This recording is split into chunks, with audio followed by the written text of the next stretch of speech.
বন্দে মাতরম। ভারতীয় জাতীয় কংগ্রেস জিন্দাবাদ।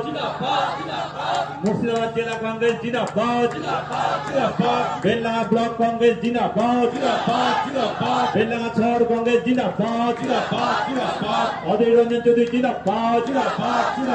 রাহুল গান্ধী জিন্দাবাদ। বন্দে মাতরম। বন্দে মাতরম। অধীর রঞ্জন চৌধুরী জিন্দাবাদ। মুর্শিদাবাদ জেলা কংগ্রেস জিন্দাবাদ। বেলডাঙ্গা শহর কংগ্রেস জিন্দাবাদ। বেলডাঙ্গা ব্লক কংগ্রেস জিন্দাবাদ।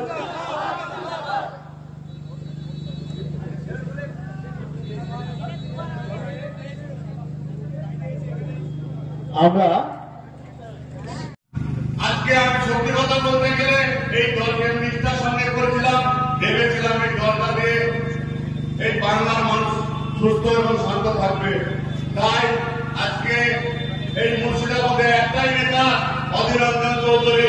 আজকে যে নেতাগুলো পুরো করছে, যারা আজকে তুলাবাজি করছে, তারা অধীরটা সাপ ছেড়েছে এই কারণে যে তারা নোংরা রাজনীতি করছে। তাই বেশি কথা আজ বলবো না, কথা বলার সময় অনেক আছে। তাই বলবো দেশের মানুষকে জানতে আপনারা আন্দোলনে সামিল হন, যাতে আমরা এটাকে সংবিধানটাকে বাঁচাতে পারে এবং দেশের লোকের জন্য রোজগার এবং স্বাস্থ্যের এবং শিক্ষার সুব্যবস্থা আনতে পারে। তাই অধীরটার হাত এবং রাহুল গান্ধীর হাত শক্ত করার জন্য আপনারা সমস্ত ঘর থেকে দলে দলে যোগ দেন এই জাতীয় কংগ্রেসে। এই বলে আমি আমার সংক্ষিপ্ত বক্তব্য মেহনত করে বড় হয়েছে, তাদের মনে হয়েছে যে এই সময় কংগ্রেস দলে যোগদান করা উচিত। কারণ কংগ্রেস দলকে মজবুত করতে না পারলে আগামী দিনে এই ভারতবর্ষ নামক দেশটাকে আমরা শক্তিশালী করতে পারবো না। এই ভাবনার জন্য আমি তাদেরকে তারিফ করি, কারণ এটাই হচ্ছে সত্য কথা। ভারতবর্ষে ভোট হয়, ভোট যায়, কেউ হারে কেউ জেতে, এটা বড় কথা নয়। এই এলাকার মানুষ আপনার আমাকে একবার নয়, পাঁচবার আপনাদের দয়াতে, আপনাদের দুয়াতে আমার মতো একটা পিছিয়ে পড়া জেলার একজন সাধারণ কংগ্রেস কর্মী ভারতবর্ষের পার্লামেন্টে যাওয়ার সুযোগ হয়েছে শুধুমাত্র আপনাদের জন্য।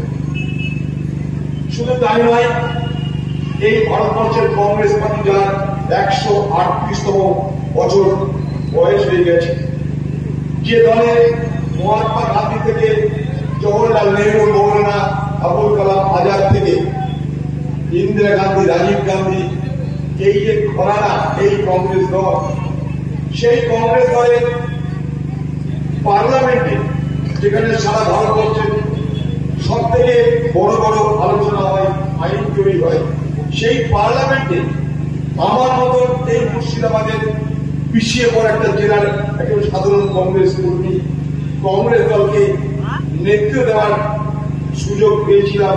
সোনিয়া গান্ধীর পাশে বসে 5টা বছর আমি ভারতবর্ষের পার্লামেন্টের দলকে এবং কংগ্রেসকে নেতৃত্ব দিয়েছি। এটা শুধুমাত্র সম্ভব হয়েছিল আপনাদের দয়াতে, আপনাদের দুয়াতে আমি এত বড় জায়গায় পৌঁছাতে পেরেছিলাম। তাই ভোটে হারা বা জেতা তার জন্য আমাদের চলার পথে কোন বিভ্রান্তি তৈরি হবে না। ভোটের আগেও বলেছিলাম, হারি অথবা জিতি মানুষের সঙ্গে ছিলাম, আজকে থাকবো। আজও বলছি, ভোটে হারার পরেও বলছি, ভোটে হারি অথবা জিতি মানুষের সঙ্গে ছিলাম, আজকে থাকবো। কারণ এই এলাকার মানুষের সঙ্গে আমার শুধুমাত্র নির্বাচনী সম্পর্ক নয়, এই এলাকার মানুষের সঙ্গে আমার আত্মীয়তা, ভ্রাতৃত্ব এবং বন্ধুত্বের সম্পর্ক। তাই ভোট আমার কাছে শেষ কথা নয়। এই এলাকার মানুষ সত্যটাকে জানতে হবে, বুঝতে হবে। বড় অদ্ভুত এই দেশের বাতাবরণ। দেখুন, ভারতবর্ষের কংগ্রেস পার্টি ভারতবর্ষের স্বাধীনতার পর আমরা কি পেয়েছি? ভারতবর্ষের স্বাধীনতার পর আমরা স্বাধীনভাবে আমাদের অধিকারকে সুরক্ষিত করবার জন্য সংবিধান পেয়েছি।